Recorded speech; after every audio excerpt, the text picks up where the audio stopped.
प्यारे प्यारे दोस्तों, नमस्कार। स्वागत है आप सभी का मेरे यूट्यूब चैनल में। और आज हम लोग बिहार बोर्ड कक्षा 8 पाठ 2 हिस्ट्री इतिहास विषय को पढ़ेंगे। और हमारे चैप्टर का नाम है भारत में अंग्रेजी राज्य की स्थापना। आइए देखते हैं क्या है। इस अध्याय में हम इंग्लैंड की व्यापारिक कंपनी के बारे में पढ़ेंगे, जो हमारे देश में मूलतः व्यापार करने आई थी। धीरे धीरे इस देश पर वह शासन करने लगी। वह घटना अचानक नहीं घटी, बल्कि इसके पीछे एक विस्तृत घटनाक्रम था। इस प्रक्रिया को समझने का आज हम प्रयास करेंगे। भारत और यूरोपियों के बीच व्यापार। भारत और यूरोप के बीच प्राचीन काल से ही व्यापारिक संबंध थे। स्थल मार्ग से होने वाले इस व्यापार में अरब सौदागरों की भूमिका महत्वपूर्ण थी। वे भारतीय व्यापारियों और कारीगरों से सामान खरीदकर अरब के बाजारों में लाते थे, जहां से यूरोप के व्यापारी उसे खरीदकर अपने देशों के बाजारों तक पहुंचाते थे। इस तरह के व्यापार से यूरोप के लोगों तक ये सामान पहुंचते पहुंचते काफ़ी महंगे हो जाते थे। साथ ही इस व्यापार में यूरोप के व्यापारियों का मुनाफा भी कम होता था। 15वीं शताब्दी के आसपास यूरोप के व्यापारियों ने लाल सागर से होते हुए स्थल मार्ग से भारत आना शुरू किया, लेकिन इसमें उन्हें अनेक कठिनाइयों का सामना करना पड़ता था। स्थल मार्ग से यूरोप तक माल पहुंचाने में काफ़ी समय लगता था और रास्ते में लूट जाने का भय सदा बना रहता था। बहुत से स्थानों पर उन्हें चुंगी यानी कि कर भी देना पड़ता था। इसके अतिरिक्त अरब के व्यापारी समूह उनके लिए तमाम तरह की मुश्किलें खड़ी करते थे। इसलिए यूरोप के व्यापारियों के लिए यह आवश्यक हो गया था कि वे एशिया और भारत के लिए एक ऐसे रास्ते की खोज करें जिससे ये सारी मुश्किलें ना हो। आपने कक्षा 7 में पढ़ा कि इस दिशा में सर्वप्रथम सफलता पुर्तगाल के नाविकों को मिली। पुर्तगाल का नाविक वास्को डी गामा 1498 ईस्वी में यूरोप से होकर अफ्रीका का चक्कर लगाता हुआ उत्तर माशा अंतरिप यानी कि केप ऑफ गुड होप के मार्ग से भारत के पश्चिमी तट पर स्थित कालीकट पर पहुंचा। कालीकट के शासकों ने वास्को डी गामा को अपने यहाँ व्यापार करने की अनुमति एवं सुविधा दी। वास्को डी गामा भारत से गर्म मसालों को लेकर वापस लौटा। उसे बेचकर यात्रा पर हुए खर्चे से 60 गुना लाभ हुआ। इससे पुर्तगाल के व्यापारी और नाविक बहुत उत्साहित हुए और उनका भारत आने का सिलसिला शुरू हो गया। आगे चलकर पुर्तगाली व्यापारियों ने भारत में कालीकट, गोवा, दमनदीप, हुगली के बंदरगाहों में अपनी व्यापारिक कोठियाँ स्थापित की। उन्होंने भारत में राजनीतिक सत्ता स्थापित करने का प्रयास भी किया, किंतु वे सफल नहीं हुए। आप भारत में मिलने वाले गर्म मसालों की सूची बनाएं। भारत में पुर्तगाली व्यापारियों की सफलता ने यूरोप के दूसरे देशों के व्यापारियों को भी उत्साहित किया। वे भी उसी रास्ते से भारत आने लगे। इस तरह यूरोप के कई देशों में भारत तथा एशिया के अन्य भागों से व्यापार करने के लिए व्यापारिक कंपनियां स्थापित हुई थी। इनमें पुर्तगाल के अलावा हॉलैंड, इंग्लैंड, फ्रांस तथा डेनमार्क की कंपनियां प्रमुख थीं। इन्हीं कंपनियों में से एक कंपनी ने आगे चलकर हमारे देश की बागडोर अपने हाथों में ले ली। और इतना ही नहीं, इसने हमारे देश पर करीब 200 वर्षों तक शासन भी किया। ईस्ट इंडिया कंपनी की स्थापना। 31 दिसंबर 1600 को इंग्लैंड के कुछ व्यापारियों ने लंदन में ईस्ट इंडिया कंपनी की स्थापना की। इंग्लैंड की महारानी एलिजाबेथ प्रथम ने इस कंपनी को 15 वर्षों के लिए पूर्व के देशों के साथ व्यापार करने का एकाधिकार दिया। इसका मतलब था कि इंग्लैंड की केवल इसी कंपनी को भारत से व्यापार करने का अधिकार था। इंग्लैंड का कोई अन्य व्यक्ति या व्यापारी समूह भारत के साथ व्यापार नहीं कर सकता था। इस तरह यह कंपनी भारत में चीज़ें खरीदकर यूरोप में ज़्यादा कीमत पर बेच सकती थी। लेकिन ज़रा सोचिए, क्या ईस्ट इंडिया कंपनी को चुनौती देने वाली अन्य दूसरी यूरोपीय कंपनियां नहीं थी?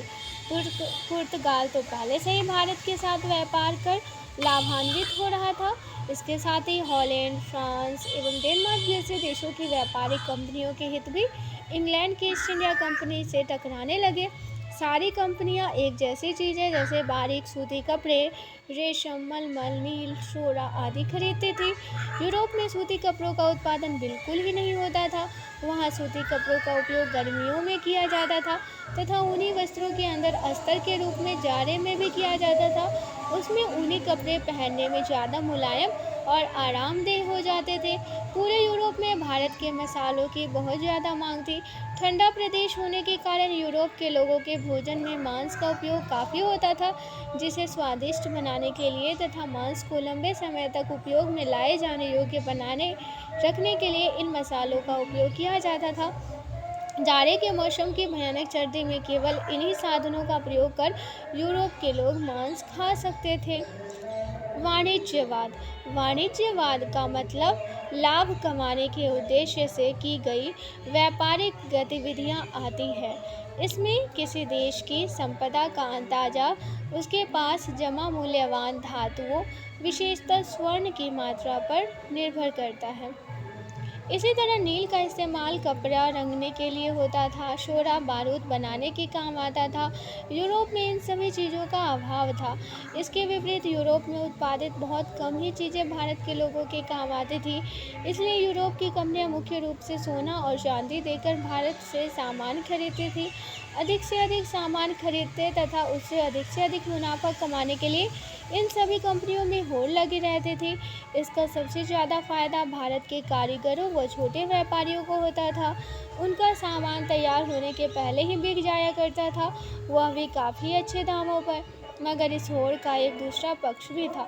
जो कंपनी ज़्यादा वस्तुएं लेकर यूरोप के बाज़ार में जाती थी, उसे ज़्यादा मुनाफा होता था। साथ ही अगर एक ही तरह की वस्तुएं एक से ज़्यादा कंपनी बेचती तो उस वस्तु की कीमत बाज़ार में कम हो जाती थी।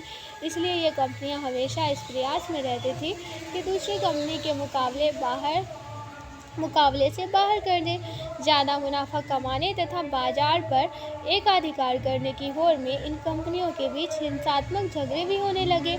आजकल की व्यापारिक कंपनियां ज़्यादा से ज़्यादा मुनाफा कमाने के लिए क्या करती है? इन कंपनियों के द्वारा जो माल भारत में खरीदा जाता था, उसे जहाज़ों पर लादे जाने तक सुरक्षित रखने की आवश्यकता होती थी। यह खरीदा गया माल फैक्ट्री में रखा जाता था। उस वक्त इस शब्द का अर्थ वस्तुएं बनाने की जगह से न होकर एक ऐसे गोदाम से था जहां किलेबंदी हो सके, जो दीवारों से घिरा हो और जहां आक्रमणकारी से बचाव हो सके। इन फैक्ट्रियों की सुरक्षा के लिए सैनिकों की भर्ती की जाती थी, जिन्हें यूरोपीय तरीकों से ट्रेनिंग दी जाती थी। संख्या में कम होने के बावजूद ये सैनिक नियमित ट्रेनिंग की वजह से कई भारतीय राज्यों के सैनिकों के मुकाबले ज़्यादा दक्ष होते थे। अंग्रेज फ्रांसीसी संघर्ष। 18वीं सदी के आरंभ तक अंग्रेजों और फ्रांसीसियों ने अन्य यूरोपीय कंपनियों को उन महत्वपूर्ण स्थलों से हटा दिया जो उन्होंने एशिया और यूरोप के बीच के व्यापार के लिए स्थापित किए थे। अब इंग्लैंड की ईस्ट इंडिया कंपनी का मुख्य मुकाबला सीधे रूप से फ्रेंच ईस्ट इंडिया कंपनी के साथ था।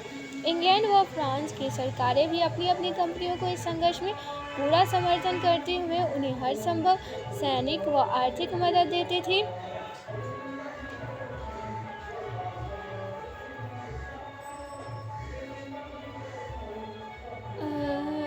आप जानते हैं कि उस वक्त भारत में मुगल शासन कमज़ोर हो चुका था और उसकी जगह अनेक छोटे बड़े राज्य अस्तित्व में आ चुके थे। वे ताकतवर नहीं थे, लेकिन हमेशा अपने पड़ोसी राज्यों के साथ युद्ध करते थे।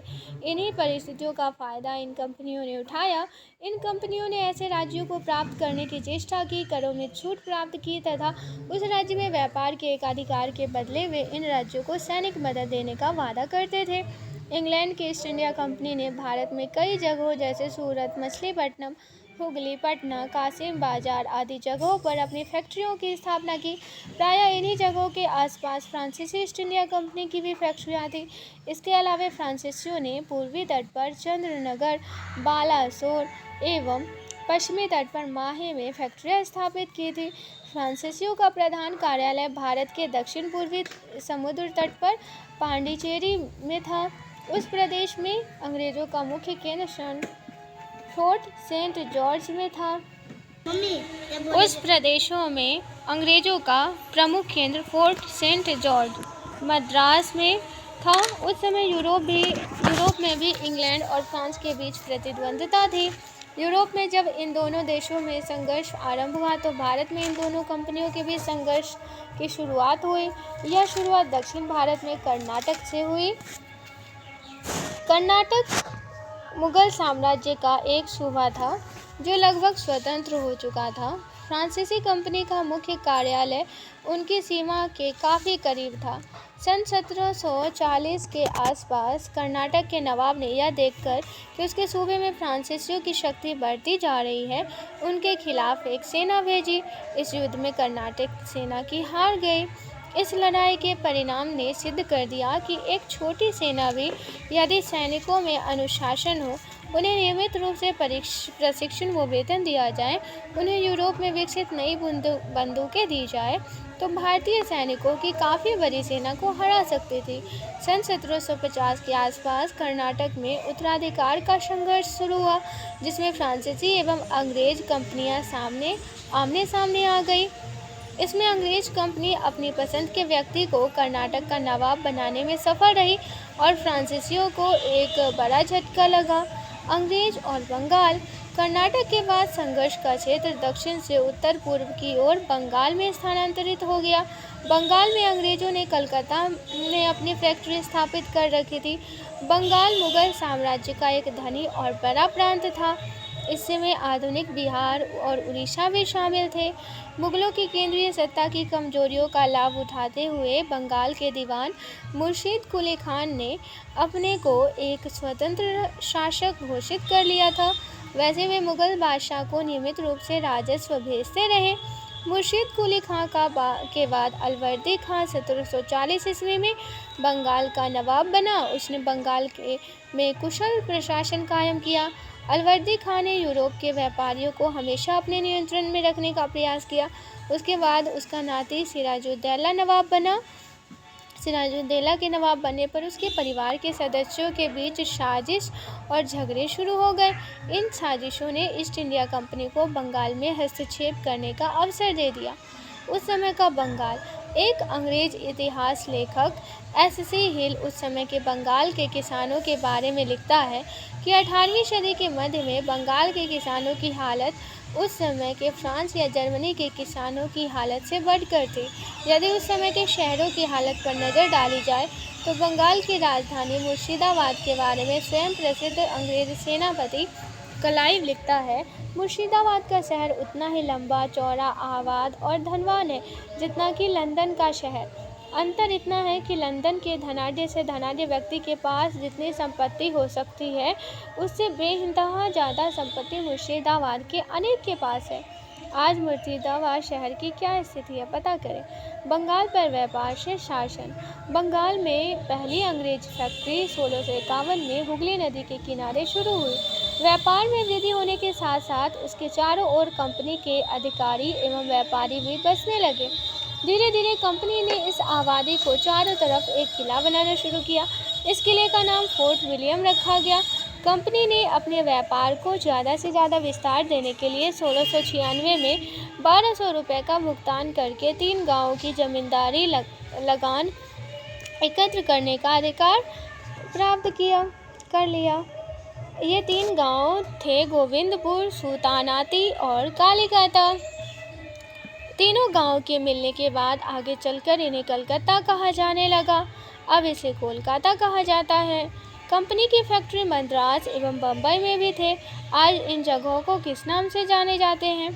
कंपनी ने मुगल सम्राट फारुखशियर से 1717 ईस्वी में एक शाही फरमान प्राप्त किया। इसके अनुसार कंपनी को 3000 रुपये वार्षिक कर के बदले बिना कोई अन्य कर दिए बंगाल में व्यापार करने की अनुमति मिल गई। इस आदेश के बाद कंपनी राज्य में जो माल खरीदती थी उस पर उसे कोई कर नहीं देना पड़ता था। जरा सोचे, बिना शुल्क चुकाए व्यापार करने के क्या परिणाम हुए। इस पूरी व्यवस्था से बंगाल के राजस्व का काफ़ी नुकसान हो रहा था। कंपनी को मिली इस छूट का फ़ायदा कंपनी के कर्मचारी अपने निजी व्यापार के लिए भी कर रहे थे। बंगाल के नवाब सिराजुद्दौला को यह व्यवस्था पसंद नहीं आई। उसने कंपनी को बिना शुल्क व्यापार करने से मना कर दिया। उसने कंपनी पर धोखाधड़ी का आरोप लगाते हुए उनकी किलेबंदी के विस्तार पर रोक लगा दी। कंपनी भी अब यह समझ रही थी कि अगर बंगाल के व्यापार को सुरक्षित रखना है तो सिराजुद्दौला को नवाब पद से हटाना होगा। इसके लिए कंपनी ने बंगाल की राजनीति को टटोलना शुरू किया। उसने सिराजुद्दौला से असंतुष्ट व्यक्तियों से साठगांठ करना शुरू किया। सिराजुद्दौला की जगह कंपनी एक ऐसा नवाब चाहती थी जो उसके इशारों पर चल सके। इसके लिए कंपनी ने बंगाल के दो बड़े व्यापारी अमीचंद और जगत सेठ के साथ साथ नवाब के सेनापति मीर जाफर को अपनी ओर मिला लिया। कंपनी का प्रयास था कि सिराजुद्दौला के असंतुष्टों में से किसी को नवाब बना दिया जाए। जवाब में सिराजुद्दौला ने अपनी करीब 30,000 सिपाहियों के साथ कासिम बाजार में स्थित इंग्लिश फैक्ट्री पर हमला बोल दिया। कंपनी की सेना का नेतृत्व रॉबर्ट क्लाइव कर रहा था। अंततः जून 1757 में मुर्शिदाबाद के पास पलासी में युद्ध हुआ। इस युद्ध में नवाब की सेना हार गई, सिराजुद्दौला मारा गया और मीर जाफर को बंगाल का नवाब बना दिया गया। इस लड़ाई के साथ भारत में कंपनी की सत्ता की स्थापना हुई। पलासी की असली नाम फलाशी था, जिसे अंग्रेजों ने बिगाड़ कर पलासी कर दिया था। इस जगह को यहाँ पाए जाने वाले पलाशी के फूलों के कारण पलाशी कहा जाता था। पलाश के खूबसूरत लाल फूलों से गुलाल बनाया जाता है, जिसका होली में इस्तेमाल होता है। 1 जनवरी 1759 को इंग्लैंड के प्रधानमंत्री विलियम पिट के नाम क्लाइव ने यह पत्र लिखा। अंग्रेजी फौज की कामयाबी के जरिए एक महान क्रांति इस देश में की जा चुकी है। उस क्रांति के बाद एक संधि की गई है, जिससे कंपनी को एक बड़े ज़बरदस्त फायदे हुए हैं। मुझे मालूम है कि इन सब बातों की तरफ एक हद तक अंग्रेज कौम का ध्यान आकर्षित हो चुका है, किंतु मौका मिलने पर कंपनी इस तरह के प्रयत्नों में लगी रहेगी जो उसके आजकल के इतने बड़े इलाके और आगे की ज़बरदस्त संभावनाओं दोनों के अनुरूप हो। मैंने कंपनी को अत्यंत जोरदार शब्दों में इस बात की ज़रूरत दर्शा दी है कि उन्हें इतनी सेना हिंदुस्तान भेज देनी चाहिए और बराबर हिंदुस्तान में रखनी चाहिए, जिससे वह अपने उस समय के धन और इलाके को और बढ़ाने के सबसे पहले मौके के फ़ायदा उठा सके। 2 साल की मेहनत और तजुर्बे से मैंने इस देश की हुकूमत के बारे में और यहाँ के लोगों के स्वभाव के बारे में जो परिपक्व ज्ञान प्राप्त किया है, उससे मैं साहस के साथ कह सकता हूँ कि इस तरह का मौका जल्दी ही फिर आने वाला है। ये रॉबर्ट क्लाइव ने जो 1959 में प्रधानमंत्री विलियम पिट के नाम लिखा था। इस जीत के बाद कंपनी का कर मुक्त व्यापार पुनः आरंभ हो गया। कंपनी चाहती तो बंगाल का शासन अपने हाथों में ले सकती थी, लेकिन व्यापार के द्वारा ज़्यादा से ज़्यादा मुनाफा कमाना उसके लिए ज़्यादा महत्वपूर्ण था। इस मुनाफे के अलावा मीर जाफर ने कंपनी के बड़े अधिकारियों को भेंट या घूस के रूप में भी भारी रकम दी। कंपनी के अधिकारियों की मांगों को पूरा करने में खजाना खाली होने लगा। फिर भी कंपनी संतुष्ट नहीं थी। जल्दी ही मीर जाफर को अपनी गलती का एहसास होने लगा। उसने इसका विरोध किया। उसके विरोध के पश्चात कंपनी ने मीर जाफर को हटाकर उसके दामाद मीर कासिम को 1760 में बंगाल का नवाब बना दिया।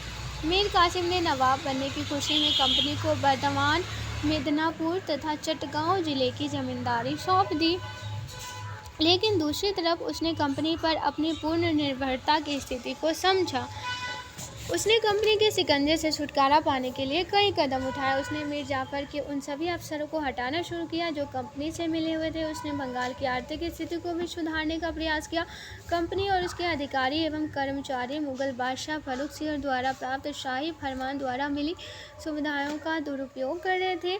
वे बिना चुंगी दिए ही व्यापार करते थे। इससे राज्य को आर्थिक नुकसान हो रहा था तथा देशी व्यापारियों को भी धक्का लग रहा था, क्योंकि वे लोग निःशुल्क व्यापार नहीं कर सकते थे। विवश होकर मीर कासिम ने चुंगी की वसूली खत्म कर दी, ताकि भारतीय व्यापारी भी कंपनियों के व्यापारियों की बराबरी में व्यापार कर सके। 26 मार्च 1762 ईस्वी को मीर कासिम ने अंग्रेजी कर्मचारियों के व्यवहार की शिकायत की थी। उसने लिखा था, कलकत्ते से ढाका, कासिम बाजार और पटना तक प्रत्येक स्थान पर प्रत्येक अंग्रेज अधिकारी, उसके गुमास्ते तथा एजेंट मेरे कर्मचारियों के स्थान पर स्वयं जमींदार, तालुकेदार और लगान वसूल करने वाले का कार्य करते हैं। इसके अतिरिक्त प्रत्येक जिले, नगर और गांव में गुमास्ते और अन्य कर्मचारी चावल, धान, तेल, बांस, पान आदि का व्यापार करते हैं, और कंपनी की दस्तक लिए हुए प्रत्येक व्यक्ति अपने आप को कंपनी से कम नहीं समझता है। मुर्शिदाबाद पर कंपनी का दबाव बना रहा था। इस दबाव और नियंत्रण से बचने के लिए मीर कासिम अपनी राजधानी मुर्शिदाबाद से हटाकर मुंगेर अब मुंगेर ले गया। मुंगेर की उसने बड़ी सुंदर और मजबूत किलेबंदी की और करीब 40,000 सैनिकों की फ़ौज तैयार की। अपने सैनिकों को युद्ध के नए तरीके सिखाने के लिए उसने यूरोपीय प्रशिक्षकों को नियुक्त किया। नहीं भी जाने दस्तक वह प्रमाण पत्र था जो अंग्रेजी फैक्ट्री की अध्यक्ष कंपनी के सामान के संबंध में देता था। अध्यक्ष कंपनी के सामान के संबंध में देता था जिससे उस सामान के व्यापार पर चुंगी नहीं लगती थी। मुंगेर का किला यहाँ देखा जा सकता है। इतना ही नहीं, उसने मुंगेर में बंदूकों एवं तोपों के कारखाने की स्थापना की। आज भी आप मुंगेर में मीर कासिम द्वारा निर्मित किले को देख सकते हैं। मुंगेर किस नदी के किनारे पर बसा है तथा मुंगेर किन किन चीज़ों के लिए प्रसिद्ध है, पता करें। निस्संदेह मीर कासिम द्वारा उठाए गए इन कदमों से कंपनी के अफसर नाराज़ हो गए और उन्होंने नवाब को हटाने का फैसला किया। मीर कासिम ने महसूस किया कि वह अकेला कंपनी की फ़ौज का सामना नहीं कर सकता है, इसलिए उसने मुग़ल शासक शाह आलम और अवध के नवाब शुजा-उद-दौला से मदद मांगी। इन 1765 में बंगाल की दीवानी प्राप्त करते यहाँ पर चित्र दिया गया है। इन तीनों की संयुक्त सेना की कंपनी की सेना के साथ पश्चिम बिहार के बक्सर नामक स्थान पर 1764 में लड़ाई हुई, जिसमें भारतीय सेनाओं की हार हुई। बक्सर कहते हैं वेद मंत्र की रचना करने वाला बहुत से ऋषि यहाँ हुए। इस स्थान को वेद गर्भ कहते हैं। यहाँ गौरी शंकर मंदिर के पास एक तालाब है जिसका पहले नाम था अगसर, अर्थात पाप को दमन करने वाला। कहते हैं कि वेदशिरा नाम के एक ऋषि ने दुर्वासा ऋषि को उकसाने के लिए व्याघ्र का रूप बनाया। इस पर क्रोधित होकर दुर्वासा ने उन्हें कहते हैं कि वेदशिरा नाम के एक ऋषि ने दुर्वासा ऋषि को उकसाने के लिए व्याघ्र का रूप बनाया। इस पर क्रोधित होकर दुर्वासा ने उन्हें शाप दिया, किंतु व्याघ्र ही बना रहा। अंत में इसी तालाब में नहाने से वेदशिरा अपना असली रूप पा सके। तब से इस तालाब का नाम पड़ा व्याघ्रसर। पीछे इस शहर का नाम धीरे धीरे व्याघ्रसर से बक्सर और अंत में बक्सर हो गया।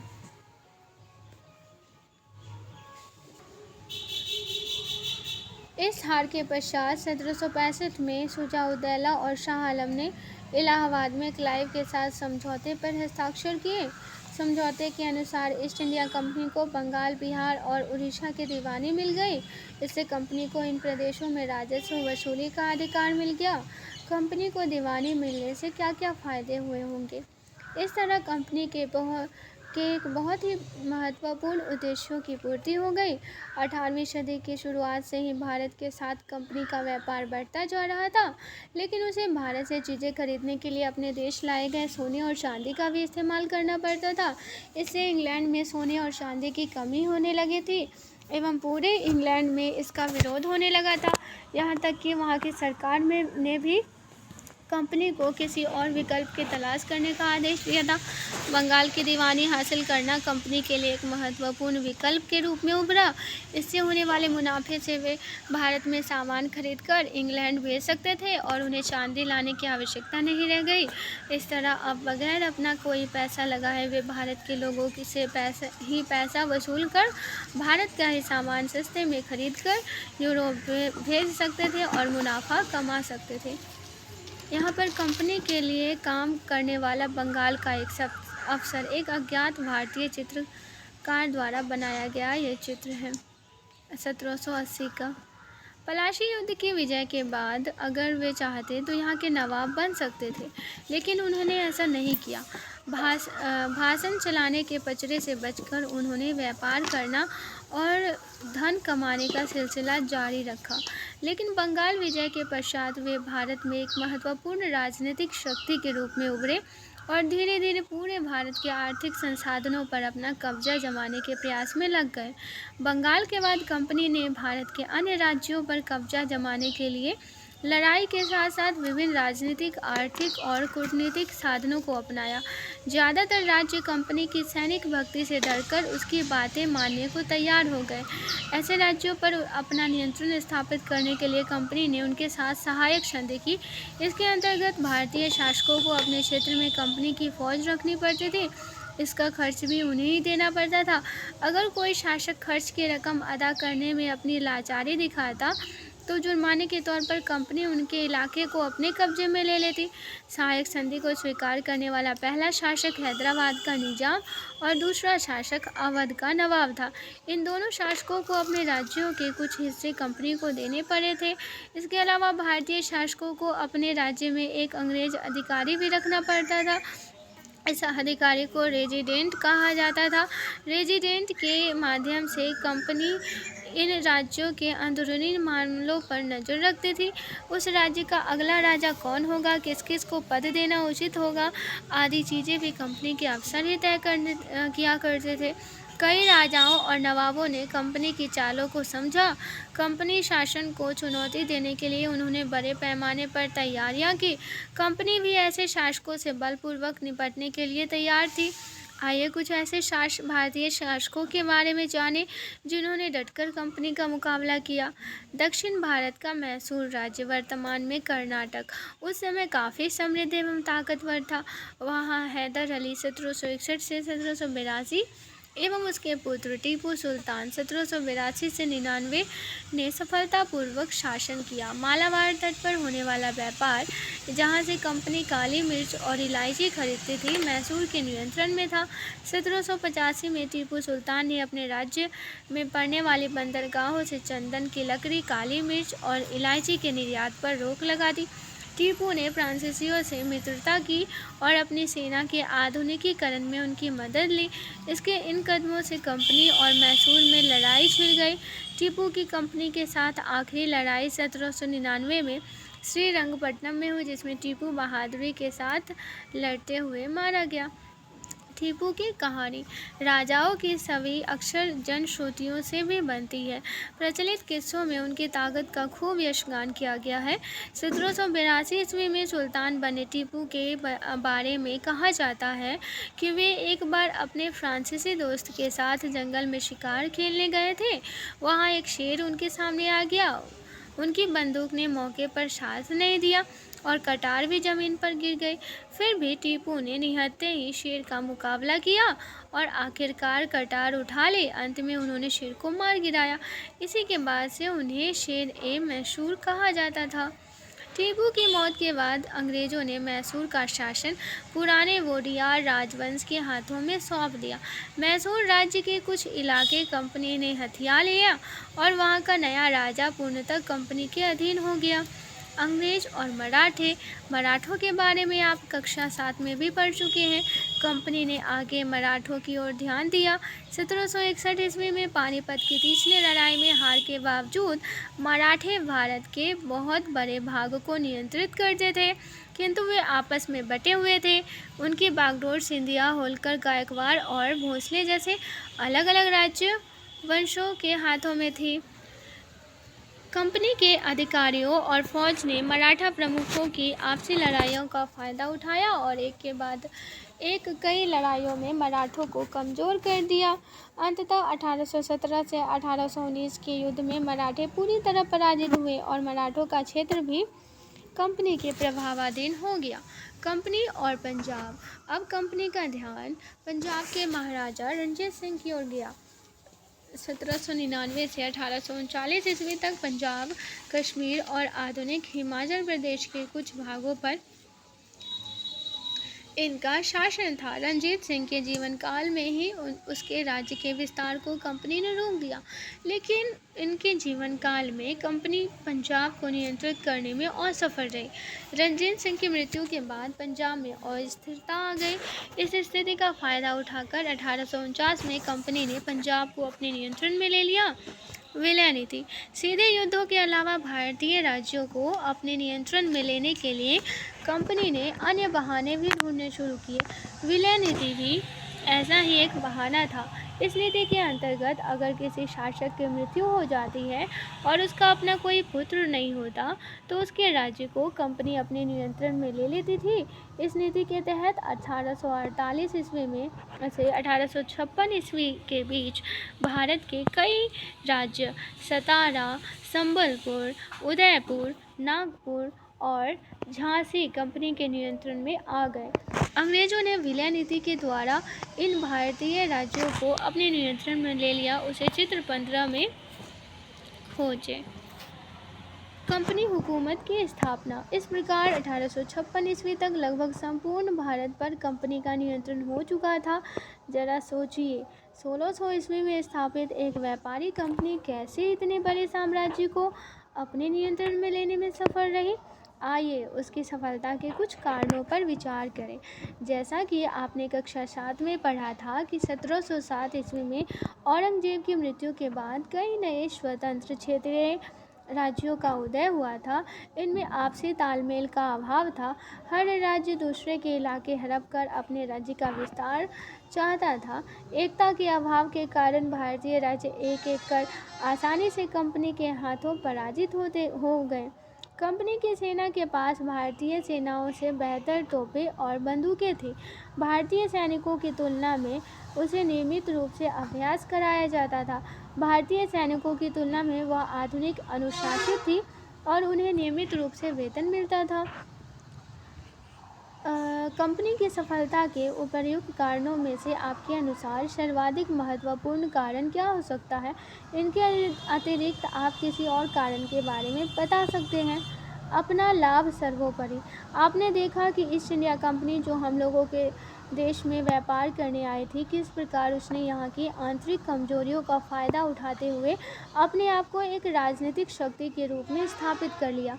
यहाँ के आर्थिक संसाधनों से लाभ उठाते हुए इस देश के शासक बन बैठे। इस देश का शासक बनने के बाद इस देश में वस्तुओं के उत्पादन एवं उससे होने वाले मुनाफे को कंपनी अपने ज़रूरत और लाभ के अनुसार तय करने लगी। आइए इसे एक उदाहरण से समझने का प्रयास करें। सबसे पहले कंपनी भारत में बना कपड़ा यूरोप में बेचकर मालामाल हो रही थी। फिर जब इंग्लैंड में कपड़े के कारखाने लग गए तो वे वहाँ का बना कपड़ा और दूसरे सामान भी भारत में बेचने लगी। भारत से वे कपास खरीदकर अपने देश के कारखानों को बेचती। वे भारत में कई जरूरी फसलें उगवाकर उन्हें दूर दूर भेजती, जैसे नील, पटसन, अफीम, गन्ना, चाय, कॉफ़ी आदि। इसके अलावा कंपनी कारीगरों से जोर जबरदस्ती से बहुत कम कीमत पर माल खरीदने की कोशिश करती। कारीगर गाँव छोड़कर भाग रहे थे। कंपनी किसानों से भी ज़्यादा लगान वसूल करने की कोशिश करती। यह सब किस प्रकार हो रहा था, यह आप आगे के पाठों में पढ़ेंगे। कंपनी की आड़ में राज्यों में लूट, खसोट, धोखाधड़ी मची हुई थी। तो आज के लिए बस इतना ही। आशा करती हूँ ये चैप्टर आप लोगों को पसंद आया होगा। पसंद आया तो लाइक, शेयर और सब्सक्राइब ज़रूर कीजिएगा। धन्यवाद।